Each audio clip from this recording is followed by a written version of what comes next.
নমস্কার। আজকে আমি বানাবো পাকা আমের চাটনি।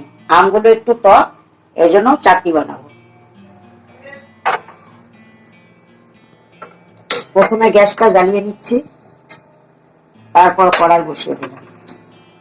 চাটনিটা বানাতে আমি লাগবে সরষা, একটু লাল লঙ্কার গুঁড়ো, লবণ, একটু সরষার তেল, একটা শুকনা লঙ্কা, আর এই যে কিশমিশ, কাজু, আর এই যে কাঠবাদাম। আপনারা চাইলে খেজুর টেজুরও দিতে পারেন।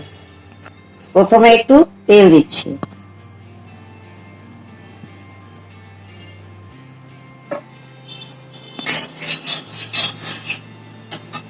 তারপর একটু সরষা ফোড়ন দেব।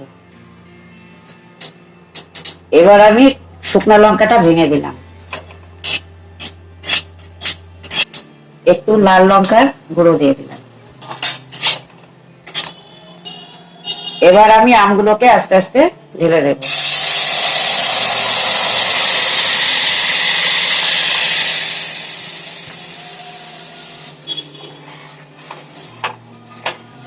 একটু নুন দিয়ে দেব।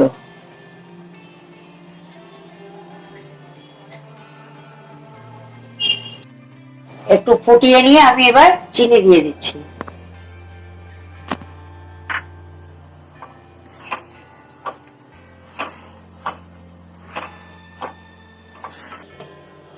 এবার আমি লঙ্কাগুলোকে ফেলে দিচ্ছি।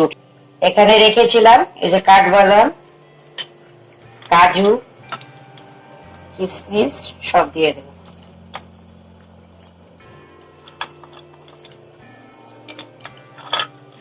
একটু ফুটে উঠলে নামিয়ে দেব।